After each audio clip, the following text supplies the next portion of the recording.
Hi, ഞാൻ RJ Iyer, Harichandana മഠം. വിവാഹം എന്ന് പറയുന്നത് ഒരു വ്യക്തിയെ സംബന്ധിച്ചിടത്തോളം ആ വ്യക്തിയുടെ ജീവിതത്തിലെ സുപ്രധാനമായ ഒരു ഏടാണ്. വിവാഹം കഴിക്കുമ്പോൾ ആ പങ്കാളി അദ്ദേഹത്തിനോട് എപ്രകാരമാണ് ഇണങ്ങിച്ചേരുക എന്നുള്ളത് ആ വിവാഹ ജീവിതത്തിൻ്റെ മാറ്റ് വർദ്ധിപ്പിക്കുന്നതിന് കാരണമാകുന്നു. ഇന്ന് നമ്മുടെ നാട്ടിൽ വിവാഹമോചനത്തിൻ്റെ എണ്ണം 10 മടങ്ങ് കൂടിക്കൊണ്ടിരിക്കുന്ന കാലഘട്ടമാണ്. പങ്കാളികൾ തമ്മിൽ പരസ്പര പൊരുത്തമില്ലാതെയും അല്ലെങ്കിൽ കുടുംബക്കാരുടെ പ്രശ്നങ്ങൾ കൊണ്ടോ മറ്റൊക്കെ വിവാഹമോചനം വളരെ പെട്ടെന്ന് തന്നെ നടക്കുന്നു. പണ്ട് കാലഘട്ടത്തിൽ വളരെയധികം ചർച്ചകൾക്ക് ശേഷം വേണോ വേണ്ടയോ എന്നൊക്കെ തീരുമാനം എടുക്കാൻ കുറെ കുഴങ്ങിയിരുന്ന ഒരു കാലഘട്ടം മുന്നേ ഉണ്ടായിരുന്നെങ്കിലും ഇന്ന് അങ്ങനെയല്ല. ഒരു തീരുമാനം എടുക്കുകയാണ്, നിന്നെ എനിക്ക് വേണ്ട, ഇയാളുമായിട്ട് ജീവിക്കാൻ പറ്റില്ല, ഈ തീരുമാനം എടുക്കുന്നു, അടുത്ത ദിവസം തന്നെ വിവാഹമോചനം എന്ന് പറഞ്ഞ് ഇറങ്ങിത്തിരിക്കുകയാണ്. പിന്നീട് അവിടെ സന്ധ്യ സംഭാഷണങ്ങൾക്കൊന്നും വലിയ സ്ഥാനമില്ല. നമ്മളൊന്ന് മനസ്സിലാക്കേണ്ടത്, പലപ്പോഴും പരസ്പര പൂരകമല്ലാത്ത ആൾക്കാർ ചേരുമ്പോഴാണ് പിരിയാനുള്ള സാധ്യതയും കൂടി വരിക. അപ്പം വിവാഹത്തിന് മുമ്പ് തന്നെ ഈ വ്യക്തികൾ തമ്മിൽ കുറേ കാര്യങ്ങൾ പരസ്പരം സംസാരിച്ച് തങ്ങൾ തമ്മിൽ ഒരു പൊരുത്തമുണ്ടോ എന്ന് അറിഞ്ഞിട്ട് പോരെ വിവാഹം എന്നുള്ളതാണ് പരമപ്രധാനമായ ചോദ്യമായി ഉയരുന്നത്. തീർച്ചയായിട്ടും അത് വേണം. പലപ്പോഴും കല്യാണം കഴിക്കാനുള്ള സമ്മർദ്ദങ്ങൾക്കിടയിൽ പരസ്പരം ചോദിക്കാതെ പോകുന്ന, പറയാതെ പോകുന്ന പല കാര്യങ്ങളും വിവാഹ ജീവിതത്തിലേക്ക് കടക്കുമ്പോൾ വലിയ പ്രശ്നമായി മാറുകയാണ്. ചില സമയത്ത് വലിയ വലിയ ഗുണവശങ്ങൾ പങ്കാളികൾ ഉണ്ടായിരിക്കുമെങ്കിലും അവരവർക്ക് പരസ്പരം യോജിച്ചു പോകാൻ പറ്റാത്ത ചെറിയ ചെറിയ വിഷയങ്ങൾ പോലും വിവാഹബന്ധത്തെ വേർപിരിക്കുന്നുണ്ട്. അതുകൊണ്ട് തന്നെ പരമപ്രധാനമായ ചില കാര്യങ്ങൾ വിവാഹത്തിന് മുമ്പേ അറിഞ്ഞു വയ്ക്കുക പ്രധാനമാണ്. ഇന്നത്തെ വീഡിയോയിലൂടെ നമ്മൾ ഇത്തരം മനോഭാവമുള്ള ഒരു പങ്കാളിയാണെങ്കിൽ വിവാഹം കഴിക്കാൻ പാടില്ല എന്നുള്ള കാര്യമാണ് പറയുന്നത്. ഇവിടെ സ്ത്രീയുടെ കാര്യവും പുരുഷന്റെ കാര്യവും ഒരുമിച്ച് തന്നെ പ്രതിപാദിക്കുകയാണ്. വിവാഹത്തിന് മുമ്പ് തന്നെ പരസ്പരം ഇത്തരം കാര്യങ്ങൾ മനസ്സിലാക്കിയിട്ട് വേണം വിവാഹത്തിലേക്ക് പ്രവേശിക്കുവാൻ. ചില കാര്യങ്ങൾ പറയുമല്ലോ, മനുഷ്യന്റെ സ്വഭാവം ചുഴ്ന്നു നോക്കാൻ അത് ചക്ക പോലെയൊന്നുമല്ല, ചിലപ്പോൾ അടുത്തറിഞ്ഞാലേ നമുക്ക് മനസ്സിലാക്കാൻ പറ്റുമെന്ന്. പക്ഷെ ഞാനിവിടെ പറയാൻ പോകുന്ന കാര്യം കുറച്ച് അടുപ്പമുണ്ടെങ്കിൽ ചില പെരുമാറ്റങ്ങളിൽ നിന്ന് തന്നെ ഇതിൻ്റെ ഫ്യൂച്ചർ എങ്ങനെയായി മാറുമെന്ന് ഏതാണ്ടൊക്കെ ഉറപ്പിക്കാം. അങ്ങനെ കുറച്ച് കാര്യങ്ങൾ ഞാനിവിടെ പറഞ്ഞു തരാം. ഇതിൽ 1, 2, 3 കാര്യങ്ങളൊക്കെ നിങ്ങൾ വിവാഹം കഴിക്കാൻ പോകുന്ന ആളിൽ കാണുകയാണെങ്കിൽ പരമാവധി ഈ ബന്ധത്തിൽ നിന്ന് വിട്ടുമാറി നിൽക്കുന്നതായിരിക്കും ഉചിതം. കാര്യം കല്യാണത്തിന് ശേഷം എല്ലാം നന്നാവും എന്നുള്ള കാഴ്ചപ്പാടൊക്കെ പണ്ടത്തേതാണ്. ചിലപ്പോൾ നന്നാവാതിരിക്കാം. നന്നാവുകയാണെങ്കിൽ നല്ലത്, നന്നാവാതിരുന്നാലോ അവിടെ പിന്നെ ഡിവോഴ്സ് എന്ന് പറയുന്ന കാര്യമല്ലേ ഉള്ളൂ. അപ്പോൾ പരസ്പര ധാരണയോടുകൂടി കാര്യങ്ങൾ സംസാരിച്ച് ഇന്ന വിഷയങ്ങളുണ്ടെങ്കിൽ ആദ്യമേ അകന്ന് മാറുന്നത് തന്നെയായിരിക്കും ഗുണകരം. അയാൾക്ക് അയാളുടെ വഴി, എനിക്ക് എൻ്റെ വഴി, രണ്ടുപേർക്കും വേറെ വിവാഹം കഴിക്കാമല്ലോ, ആ രീതി. അല്ല കല്യാണം കഴിഞ്ഞിട്ട് പിന്നെ വേറെ വിവാഹം നോക്കി ഡിവോഴ്സിൻ്റെ ഭാരങ്ങളും മറ്റൊക്കെ പേര് നടക്കേണ്ടതില്ലല്ലോ. നമുക്കെന്തായാലും ഈ വിഷയത്തിൻ്റെ കാതലായ കാര്യങ്ങളിലേക്ക് വരാം. ഒന്നാമത്തേത് അമിതമായ വാശിയാണ്. എൻ്റെ നാട്ടിലുള്ള ഒരു ചെറുപ്പക്കാരനാണ്. അവന് അത്യാവശ്യം ജോലി, സാമ്പത്തിക ചുറ്റുപാട് എല്ലാം ഉണ്ട്. അപ്പോൾ അവനൊരു പെൺകുട്ടിയെ ഇഷ്ടപ്പെടുകയാണ്. നാട്ടിലുള്ളത് തന്നെയാണ് യുവതി, കാഴ്ചയ്ക്ക് നല്ല സുന്ദരിയാണ്. അങ്ങനെ ദല്ലാളിനെ വിട്ട് ആ പെൺകുട്ടിയുടെ വിവാഹം ആലോചിക്കുന്നു. വീട്ടുകാർക്കൊന്നും വലിയ പ്രശ്നമൊന്നും ഉണ്ടായില്ല. അങ്ങനെ വിവാഹ നിശ്ചയം കഴിയുന്നു. ഈ പെൺകുട്ടിയായിട്ട് ഇയാൾ ചുറ്റിത്തിരിഞ്ഞ് നടക്കുന്നതൊക്കെ കാണാം. ഒരു ദിവസം അയാൾ എന്നെ സമീപിക്കുകയാണ്. ഞങ്ങളുടെ ബന്ധം എങ്ങോട്ട് പോകുമെന്ന് എനിക്കൊരു പിടിയില്ല, എനിക്ക് വല്ലാതെ കൺഫ്യൂഷൻ ആകുന്നു. ഞാൻ ചോദിച്ച കാര്യം എന്താണ്? അപ്പോൾ ഈ പെൺകുട്ടിയാണെങ്കിൽ സ്നേഹവതിയാണ്, നന്നായിട്ട് സംസാരിക്കും, ഇടപഴകുകയൊക്കെ ചെയ്യും. പക്ഷെ ചില സമയത്ത് അവൾക്ക് വല്ലാത്ത വാശിയാണ്. എന്തെങ്കിലും ഒരു കാര്യം പറഞ്ഞു കഴിഞ്ഞാൽ അപ്പോൾ തന്നെ പിണങ്ങിക്കഴിഞ്ഞാൽ അപ്പോൾ തന്നെ ഫോൺ സ്വിച്ച് ഓഫ് ചെയ്യും, അല്ലെങ്കിൽ അയാളുടെ നമ്പർ ബ്ലോക്ക് ചെയ്യും, വാട്സപ്പിൽ നിന്ന് വരെ അദ്ദേഹത്തെ ബ്ലോക്ക് ചെയ്യും. അദ്ദേഹം ഏതൊക്കെ തരത്തിൽ അവളുമായിട്ട് കോൺടാക്റ്റ് ചെയ്യാൻ ശ്രമിക്കുമോ ആ വഴികളെല്ലാം അടയ്ക്കും. അവൾ നാട്ടിൽ നിന്ന് തന്നെ മാറി ഒരു അമ്മായിയുടെ വീടുണ്ട്, അവിടെ പോയി നിൽക്കും. പിന്നെ 1, 2 ആഴ്ച കഴിഞ്ഞിട്ടായിരിക്കും ഇയാൾ വളരെ കെഞ്ചി പറഞ്ഞിട്ട് അല്ലെങ്കിൽ വേറെ ആരെങ്കിലുമൊക്കെ വിട്ട് കാര്യങ്ങൾ പറഞ്ഞ് സംസാരിച്ച് കഴിഞ്ഞാലാണ് ഇവൾ ആദ്യം വാട്സപ്പിലെ ബ്ലോക്ക് നീക്കും. പിന്നെ കുറേ ചാറ്റ് ചെയ്യും. കുറച്ച് ദിവസം കഴിഞ്ഞിട്ടായിരിക്കും പിന്നെ ഫോൺ കോൾ ചെയ്യുന്നത്. അപ്പോൾ ആദ്യത്തെ കുറച്ച് ദിവസം മുറുകി പിടിച്ച സംസാര രീതിയായിരിക്കും. പിന്നെ വീണ്ടും പഴയതുപോലെയാകും. എന്നാൽ ഒരാഴ്ചയ്ക്കുള്ളിൽ വീണ്ടും പിണങ്ങും. ഈ വിവാഹ നിശ്ചയം കഴിഞ്ഞിട്ട് 9 മാസം ആയി, അടുത്ത് 2-3 മാസം കഴിയുമ്പോൾ വിവാഹമാണ് എന്നാണ് എന്നോട് സമീപിക്കുമ്പോൾ അയാൾ പറയുന്നത്. ഈ ഒരു ടൈമിനുള്ളിൽ തന്നെ 8-10 തവണ ഈ ഒരു അവസ്ഥയിലൂടെയാണ് കടന്നു പോകുന്നത്. അയാൾക്കാകെ ടെൻഷനാണ്. അപ്പോൾ ഞാൻ പറഞ്ഞു, ഇത് വളരെ തെറ്റായിട്ടുള്ള രീതിയാണ്. ഈ പെൺകുട്ടി എന്തിനും ഏതിനും പിണക്കം, വാശി എന്നിവയെ ആയുധമാക്കുകയാണ്. ഇയാളെപ്പോഴും അവളുടെ പിന്നാലെ ചെല്ലണം, അവൾ പറയുന്നിടത്തെല്ലാം നിൽക്കണം, അവൾ പറയുന്ന ന്യായം നടന്നില്ലെങ്കിൽ പിണങ്ങും, പിന്നെ ഇയാളെ ബ്ലോക്ക് ചെയ്യും എന്നുള്ള തലത്തിലേക്ക് ഒരാൾ ഏകപക്ഷീയമായി പെരുമാറുന്നത് സ്ത്രീക്കും പുരുഷനും നല്ലതല്ല. ഈ ബന്ധത്തിൽ നിന്ന് വിട്ടുമാറുന്നതായിരിക്കും ഗുണകരമെന്ന് ഞാൻ പറഞ്ഞു. പക്ഷേ ഈ ബോയ്ക്ക് അതിന് കഴിഞ്ഞില്ല. ഇവരുടെ വിവാഹം കഴിഞ്ഞ് 2 വർഷം കഴിഞ്ഞപ്പോൾ തന്നെ വിവാഹമോചനത്തിൽ ഇവരാവുകയും ചെയ്തു. പിന്നീട് ഈ പെൺകുട്ടി വീണ്ടും വിവാഹം കഴിച്ചു, വീണ്ടും വിവാഹമോചിതയായി. അതായത് ഈ പെൺകുട്ടി കാഴ്ചയ്ക്ക് സുന്ദരിയാണ്, മറ്റുള്ളവരോട് ഇടപഴകുന്നതിൽ ഗുണപരമായിട്ടുള്ള കാര്യങ്ങളുണ്ട്. പക്ഷേ ഒരു വ്യക്തിയോട്, പങ്കാളിയോട് എങ്ങനെയാണ് ബിഹേവ് ചെയ്യേണ്ടത്, അങ്ങനെയുള്ള കാര്യങ്ങളൊന്നും ഈ കുട്ടിക്ക് അറിയില്ല. ചിലപ്പോൾ ഇനി നാളൊരു കാലത്ത് അത് മനസ്സിലാക്കി പഠിച്ചു കഴിയുമ്പോൾ ചിലപ്പോൾ മറ്റൊരു പങ്കാളിയോട് നന്നായിട്ട് ജീവിക്കാതിരിക്കാം. അടുത്തൊരു വിവാഹത്തിൽ അവൾ ചിലപ്പോൾ നന്നായേക്കാം. അതൊന്നും നമുക്കിവിടെ പറയാൻ പറ്റില്ല. പക്ഷേ നമ്മൾ വിവാഹം കഴിക്കാൻ പോകുന്ന ആൾ ഇത്തരം ഒരു മനോഭാവം വച്ച് പുലർത്തുന്ന വ്യക്തിയാണെങ്കിൽ, ഈ പ്രകൃതമാണ് അയാൾക്കുള്ളതെങ്കിൽ പരമാവധി ഇങ്ങനെയുള്ള വ്യക്തിയിൽ നിന്ന് അകന്നു മാറാൻ ശ്രമിക്കണം. കാര്യം ചിലപ്പം ചെറിയ ചെറിയ പിണക്കങ്ങളിൽ ഒരു വട്ടമൊക്കെ ബ്ലോക്ക് ചെയ്തു എന്നോ, ഒരു ദിവസം മിണ്ടാതിരുന്നു എന്നോ, കുറച്ച് പരിഭവം കാണിച്ചെന്നോ എന്ന് പറയുന്നതല്ല. തുടർച്ചയായി എല്ലാത്തിൽ നിന്നും ഇങ്ങനെ ഒരു വലിയ ബ്ലോക്ക് സൃഷ്ടിക്കുക, തൻ്റെ പക്ഷം വിജയിക്കാൻ വേണ്ടിയുള്ള പാഴ്ശ്രമങ്ങൾ നടത്തുക, ഒരു പങ്കാളി ഇവരുടെ പിന്നാലെ ചെന്ന് കേണ് അപേക്ഷിച്ച് നിൽക്കുക, അങ്ങനെയുള്ള പ്രകൃതം വിവാഹത്തിന് മുമ്പ് തന്നെ ഒരാൾ കാണിക്കുകയാണെങ്കിൽ വിവാഹശേഷം ഇതിൻ്റെ ഏറ്റവും തീവ്രമായിട്ടുള്ള രീതിയിലായിരിക്കും ഇവർ പെരുമാറുക. അതുകൊണ്ട് തന്നെ ഇത്തരം അമിതവാശിക്കാരെ ഒഴിവാക്കുക തന്നെ വേണം. ഇത് കല്യാണത്തിന് യോജിച്ച പങ്കാളിയായിരിക്കില്ല. ഇനി രണ്ടാമത്തത് അക്രമവാസനയാണ്. ചില പങ്കാളികൾക്ക് ദേഷ്യത്തെ നിയന്ത്രിക്കാൻ പറ്റില്ല. ദേഷ്യം വന്നു കഴിഞ്ഞാൽ ഒരാളെ കയ്യേറ്റം ചെയ്യുക, നിന്ദ്യകരമായിട്ടുള്ള വാക്കുകൾ പറയുക, തെറിയഭിഷേകം നടത്തുക, ഇങ്ങനെയുള്ള ആയുധങ്ങളാണ് ഇവരുടെ കയ്യിലുള്ളത്. കാഴ്ചയിൽ വളരെ മാന്യനാണെന്നൊക്കെ നമുക്ക് തോന്നിക്കുന്ന വ്യക്തിയായിരിക്കും. പക്ഷേ ഒന്ന് ദേഷ്യപ്പെട്ട് കഴിഞ്ഞാൽ ഇവരുടെ വായിൽ നിന്ന് വരുന്നത് വളരെ മോശപ്പെട്ട രീതിയിലുള്ളതായിരിക്കും. ചിലപ്പോൾ വളരെ വിലപ്പെട്ട വസ്തുക്കളൊക്കെ എടുത്ത് എറിഞ്ഞുടയ്ക്കുന്നതായിട്ടൊക്കെ കാണാം. ഇങ്ങനെയുള്ള ഒരാളെ കയ്യേറ്റം ചെയ്യുക, ഒരാളെ വളരെ നിന്ദ്യകരമായിട്ടുള്ള വാക്കുകൾ പറയുക, ഇതൊക്കെ ഒരു കല്യാണത്തിന് മുമ്പ് തന്നെ ഒരു വ്യക്തി കാണിക്കുകയാണെങ്കിൽ അയാൾ വലിയ ഉദ്യോഗത്തിലിരിക്കുകയാണ്, അല്ലെങ്കിൽ അവൾക്ക് വലിയ സ്ഥാനമാനങ്ങളുണ്ട് എന്നൊന്നും പറഞ്ഞിരുന്നിട്ട് കാര്യമൊന്നുമില്ല. ഈ വ്യക്തിയുടെ ജീവിക്കണമെങ്കിൽ നമ്മൾ കുറേ കഷ്ടപ്പെടേണ്ടി വരും. അവരുടെ അടിമയായിട്ടായിരിക്കും പലപ്പോഴും നമുക്ക് ജീവിക്കേണ്ടി വരിക. അത് കുറേ കാലം മുന്നോട്ട് പോകുമ്പോൾ രണ്ടുപേരും 2 തട്ടിലേക്ക് മാറ്റുക, ഡിവോഴ്സിലേക്ക് കലാശിപ്പിക്കുക, അല്ലെങ്കിൽ ഒരാൾ ജീവിതത്തിൻ്റെ ഒരു കാലഘട്ടം മുഴുക്കെ അടിമ പോലെ ജീവിച്ച് മരിക്കുക തുടങ്ങിയൊക്കെ ആയിരിക്കും അവസ്ഥ. അതുകൊണ്ട് തന്നെ ഇത് പരമാവധി ഒഴിവാക്കേണ്ടതാണ്. മൂന്നാമത്തേത് ഒരു പ്രത്യേകതരം മനോഭാവമാണ്, ആഡംബരത്തോടുള്ള താല്പര്യമാണ്. ചില വ്യക്തികൾ പറയുന്ന കേൾക്കാം, എത്ര ആയാലും നമ്മൾ അടിച്ചു പൊളിച്ച് തന്നെ ജീവിക്കണം, ജീവിതം ഒന്നേ ഉള്ളൂ, കടം എത്ര മേടിച്ച് കൂട്ടിയിട്ടാലും ജീവിതം ആനന്ദപൂർണ്ണമാക്കണം, ഇങ്ങനെയൊക്കെയുള്ള മെസ്സേജ് പറയുന്നേക്കാം. ഇൻസ്റ്റാഗ്രാമിൽ തന്നെ ഇങ്ങനൊരു മെസ്സേജ് പറയുന്ന ഒരു ചെറുപ്പക്കാരിയെ ഞാൻ കണ്ടിട്ടുണ്ട്. അപ്പോൾ ഈ ഒരു മനോഭാവം പല കുട്ടികളിലുണ്ട്. അപ്പം ജീവിതം ആനന്ദിക്കാനാണ് എവിടെ നിന്നായാലും പണം കൊണ്ടുവന്ന് അതുകൊണ്ട് അടിച്ചു പൊളിച്ച് ജീവിക്കണമെന്ന് പറഞ്ഞ് നടന്ന ഒരു ചെറുപ്പക്കാരിയെ ഈ അടുത്ത കാലത്ത് MDMA കൈവശം വെച്ച് യാത്ര ചെയ്തതിന് പിടിയിലായതൊക്കെ നമുക്ക് കാണാം. ഇൻസ്റ്റാഗ്രാമിൽ വളരെ തരംഗമായിരുന്ന 2 പേരാണ്. അതായത് ജീവിതത്തിന് ആനന്ദം എന്ന് പറയുന്ന ഒരു ലക്ഷ്യമുള്ളൂ. ഈ ധനം എന്ന് പറയുന്നത് സമ്പാദിക്കുവാനോ അത് സേവ് ചെയ്യാനോ ഒരു താല്പര്യവുമില്ല. കിട്ടുന്നതെല്ലാം അപ്പോൾ തന്നെ ചിലവാക്കണം എന്നുള്ളൊരു മനോഭാവം അത് സ്ത്രീയിലായാലും പുരുഷനിലായാലും ഒരു ഘട്ടം വരെ അത് നിലനിൽക്കുള്ളൂ. ഈ ധനമെന്ന് പറയുന്നത് പെരുവെള്ളം പോലെ എവിടെന്നെങ്കിലും ഒഴുകി വരുന്ന ഒന്നൊന്നുമല്ല. നമ്മൾ വളരെ കഷ്ടപ്പെട്ട് സേവ് ചെയ്തൊക്കെ എടുക്കുന്നതാണ് ധനം.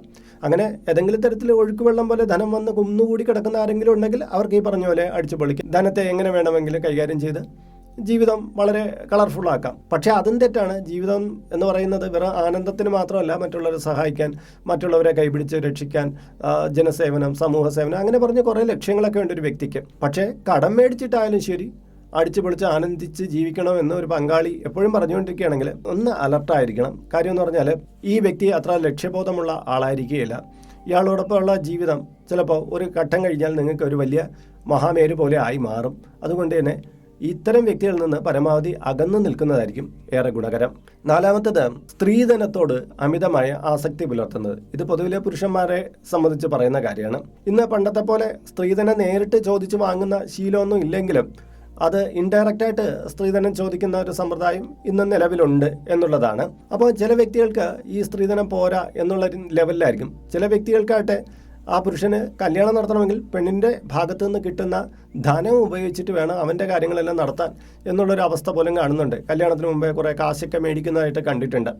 ചിലപ്പോൾ പറയും എനിക്ക് കുറച്ച് കടമുണ്ട്, അത് കടം തീർത്തിട്ട് നീ എൻ്റെ വീട്ടിലേക്ക് വന്നു കഴിഞ്ഞാൽ നമുക്ക് സ്വസ്ഥമായിട്ട് ജീവിക്കാമല്ലോ. ഞാനൊരു വീട് കെട്ടിക്കൊണ്ടിരിക്കുന്നു, അതിനൊരു ഇച്ചിരി എമൗണ്ട് ആവശ്യമുണ്ട്, അതും കൂടെ എവിടെന്നെങ്കിലും കിട്ടിക്കഴിഞ്ഞാൽ അതൊന്ന് ക്ലിയർ ആകുമ്പം ആ വീട് പാല് കാച്ചുന്ന സമയത്ത് നമുക്ക് ഒരുമിച്ച് ആ കല്യാണവും പാല് കാച്ചും എല്ലാം ഒന്നിച്ചാക്കാമല്ലോ എന്നൊക്കെ പറയും. ശരിക്കും പറഞ്ഞാൽ ഒരു സ്ത്രീയുടെ പണത്തെ മുൻനിർത്തി അതിനെ എത്രയും പെട്ടെന്ന് തൻ്റെ കൈവശം എത്തിക്കാനുള്ള ഒരുതരം വ്യഗ്രതയാണ് ഇത്തരം ആൾക്കാരിലുള്ളത്.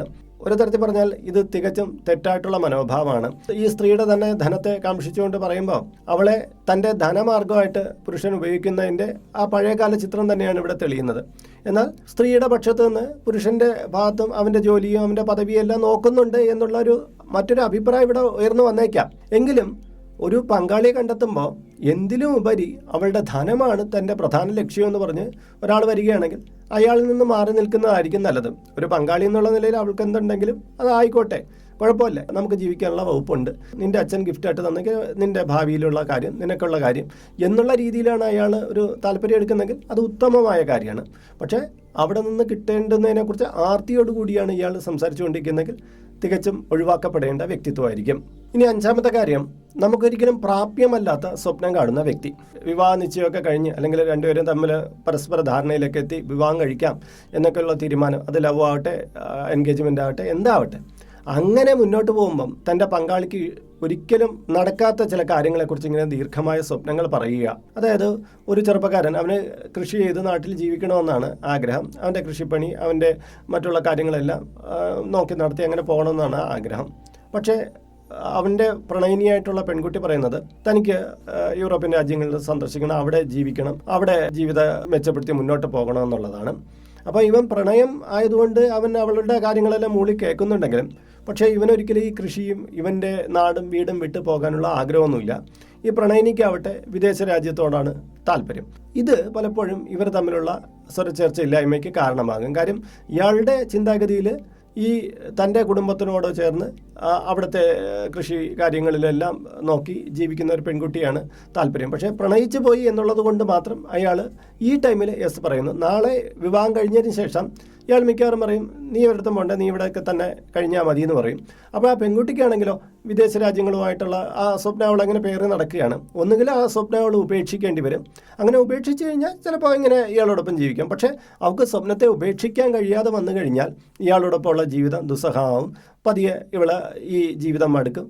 വേറൊരാളായിരുന്നെങ്കിൽ തൻ്റെ ജീവിതം കുറച്ചുകൂടി നല്ലതായിരുന്നു എന്ന് വിചാരിച്ച് ചിലപ്പോൾ വിവാഹമോചനമൊക്കെ നേടിയായിരിക്കാം. പിന്നീട് അതേ വൈബുള്ള മറ്റൊരാളെ കാണുമ്പോൾ അയാളെ വിവാഹം കഴിച്ച് വിദേശ രാജ്യത്ത് പോയി അവൾ സുഖമായിട്ട് ചിലപ്പം ജീവിച്ചേക്കാം. ഇവിടെ നമ്മൾ മനസ്സിലാക്കേണ്ടത് പരസ്പരം ധാരണകളിൽ ഇങ്ങനെ കാര്യങ്ങൾ പറയുമ്പം കല്യാണത്തിന് ശേഷം എല്ലാം ഓക്കെ ആയി വരുമെന്ന് പറഞ്ഞ് ചില കാര്യങ്ങളെ മൂളി കേൾക്കുകയും കല്യാണത്തിന് ശേഷം അതിനെ തടുത്തു നിർത്തുന്ന ഒരു പ്രകൃതമുണ്ട്.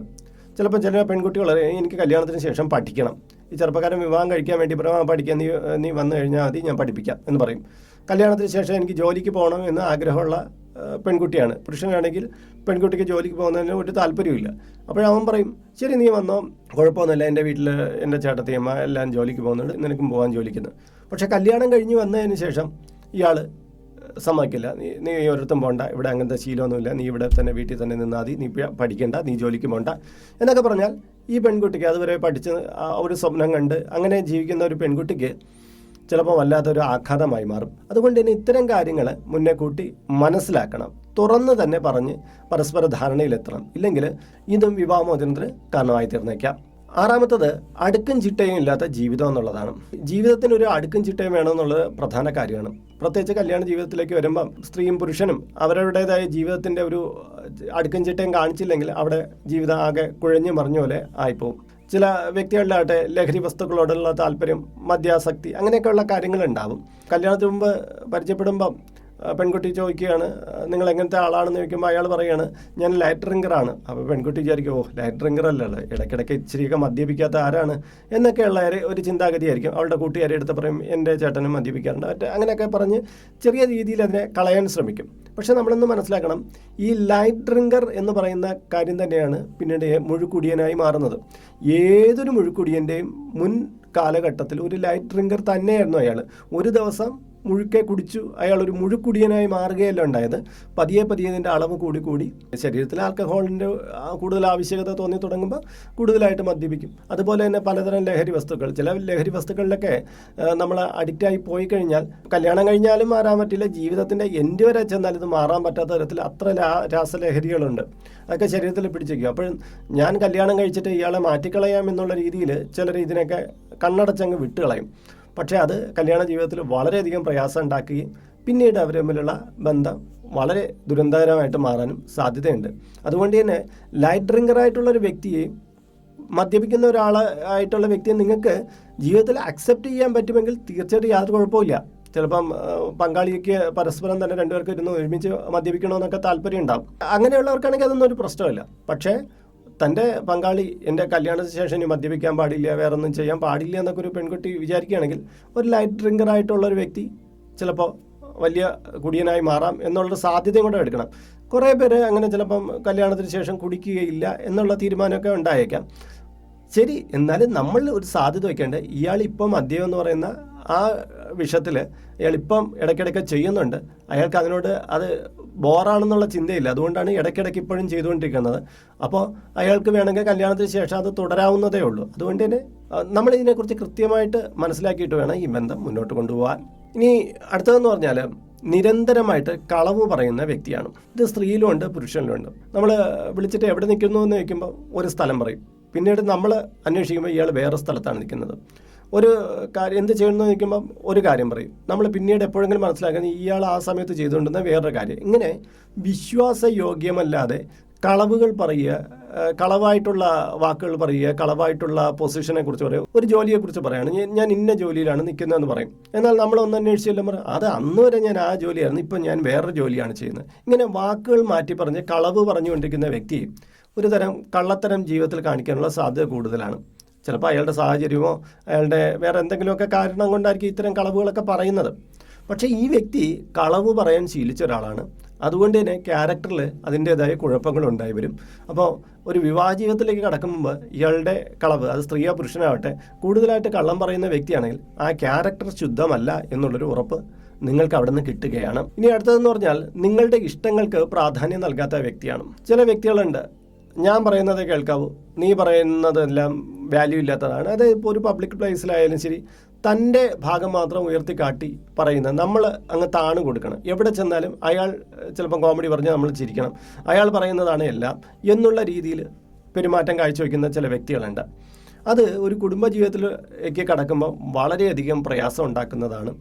കാര്യം എന്ന് പറഞ്ഞാൽ ഒരു അടിച്ചമർത്തൽ, ഉടമ അടിമ ബന്ധം പോലെയൊക്കെ നമുക്കത് ആയിപ്പോകും. അതുകൊണ്ട് തന്നെ എപ്പോഴും മറ്റൊരാൾ ഇൻസൾട്ട് ചെയ്യുക, വെറുതെ പബ്ലിക്കിൽ വെച്ചൊക്കെ നമ്മളെ ആക്ഷേപിക്കുക, ഇത്തരം വ്യക്തികളെ വിവാഹ ജീവിതത്തിലേക്ക് ക്ഷണിക്കുകയാണെങ്കിൽ വളരെ സൂക്ഷിച്ചു കൊള്ളുക. നിങ്ങളുടെ ജീവിതത്തിൽ കുറേയധികം പ്രശ്നങ്ങൾ ഇവർ മൂലം വന്നു ചേരാൻ സാധ്യതയുണ്ട്. അപ്പോൾ പ്രിയപ്പെട്ടവരെ, കല്യാണം എന്ന് പറയുന്നത് പണ്ട് പറയുമ്പോൾ ഒരു കുട്ടിക്കളിയൊന്നുമല്ല. നമ്മൾ കല്യാണ ജീവിതത്തിലേക്ക് പ്രവേശിക്കുമ്പോൾ നമ്മുടെ പങ്കാളിയെക്കുറിച്ച് വ്യക്തമായിട്ടൊരു ധാരണയില്ലാതെ എടുത്തുചാട്ടമൊക്കെ നടത്തിയിട്ട് പിന്നെ ഡിവോഴ്സ്, അതിന്മേലുള്ള പ്രശ്നങ്ങൾ, ഇങ്ങനെ കുറേ തലവേദനകളൊക്കെ ക്ഷണിച്ചു വരുത്താതെ പരസ്പരം മനസ്സിലാക്കിയിട്ട് വിവാഹ ജീവിതത്തിലേക്ക് കടക്കുന്നതാണ് ഏറെ ഉത്തമം. അതുകൊണ്ട് തന്നെ ഒരാളെ കണ്ടു, ഒരാഴ്ചയ്ക്കുള്ളിൽ കല്യാണം അല്ലെങ്കിൽ ഒരു മാസത്തിനുള്ളിൽ കല്യാണം എന്നുള്ള രീതിയിൽ ഷടഷടയുന്ന കാര്യങ്ങൾ നീക്കുന്നതിന് മുമ്പ് നിങ്ങൾ കുറച്ചുകൂടി പരസ്പരം അടുത്ത് ഇടപഴകാനും പരസ്പരം ഇത്തരം കാര്യങ്ങളെങ്കിലും ഒന്ന് ചർച്ച ചെയ്ത് അല്ലെങ്കിൽ ഒന്ന് മനസ്സിലാക്കിയതിന് ശേഷം വിവാഹ ജീവിതത്തിൽ കടക്കുന്നതാണ് ഉത്തമം. നമുക്ക് വിവാഹ ജീവിതം മോശമാണെങ്കിൽ നമുക്ക് ഡിവോഴ്സ് ചെയ്യാം എന്നുള്ളൊരു സാധ്യത ഇവിടെ മുന്നിലുണ്ട്, അത് ശരി തന്നെയാണ്. പക്ഷേ അതുവരേക്ക് എത്തുമ്പോഴത്തേക്കും നമ്മൾ മാനസികമായിട്ടും സാമ്പത്തികമായിട്ടൊക്കെ കുറേയധികം ബുദ്ധിമുട്ടുകളിലേക്കൊക്കെ ചെന്നുപെടും. കുറേ തലവേദനകൾ ഇതിൻ്റെ മുകളിലേക്ക് നമുക്ക് വന്നു ചേരും. അതിന് മുമ്പ് തന്നെ നമ്മൾ ഇതൊക്കെ ഒന്ന് ചെറുതായിട്ടൊക്കെ മനസ്സിലാക്കി വച്ച് കഴിഞ്ഞാൽ എല്ലാം കല്യാണത്തിന് ശേഷം നന്നാക്കാമെന്നുള്ള ആ താല്പര്യത്തെ വിട്ട് അതിന് മുമ്പ് തന്നെ ഈ കാര്യങ്ങളൊക്കെ ഒന്ന് പഠിച്ച് മനസ്സിലാക്കി പോയാൽ നമ്മൾ ഇത്തരം പ്രശ്നങ്ങളിലേക്ക് ചെന്ന് പെടില്ല. അപ്പോൾ ഇന്നത്തെ വീഡിയോ നിങ്ങൾക്ക് പ്രയോജനപ്രദമായിരിക്കും എന്ന് ഞാൻ കരുതുന്നു. ഇതിൽ ഞാൻ പറയാത്ത ചില നിർദ്ദേശങ്ങൾ ചിലപ്പോൾ നിങ്ങൾക്ക് പറയാനുണ്ടാകും. തീർച്ചയായിട്ടും അത് ഇതിൻ്റെ കീഴെ കമൻറ്റ് ബോക്സിൽ രേഖപ്പെടുത്തുക. അപ്പോൾ മറ്റൊരു വീഡിയോയിൽ മറ്റൊരു സബ്ജക്റ്റുമായിട്ട് വീണ്ടും കാണാം. ബൈ.